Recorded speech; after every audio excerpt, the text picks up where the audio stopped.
Look at this really interesting thing Dr. Muhammad Iqbal writes in his book. Uh, I, I'm aware, at least I can say, most people are not aware of this observation. He writes that the Prophet of Islam was the first critical observer of psychic phenomena. Bukhari and other traditionists, that is Sahih Bukhari, have given us a full account of his observation of the psychic Jewish youth Ibn Sayyad, whose ecstatic mood attracted the Prophet's notice.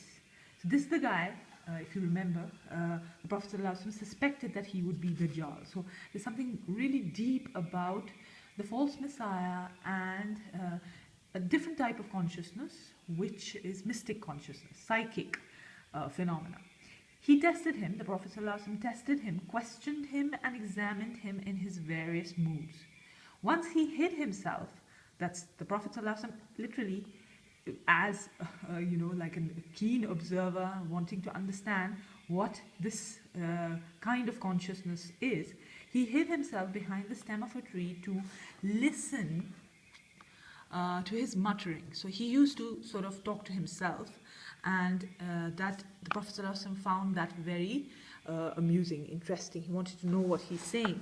Then he says, what does he say? The boy's mother, however, warned him of the approach of the Prophet. Thereupon the boy immediately shook off his mood, and the Prophet remarked, if she had let him alone, the thing would have been cleared up. The Prophet's companions, some of whom were present during the course of this first psychological observation.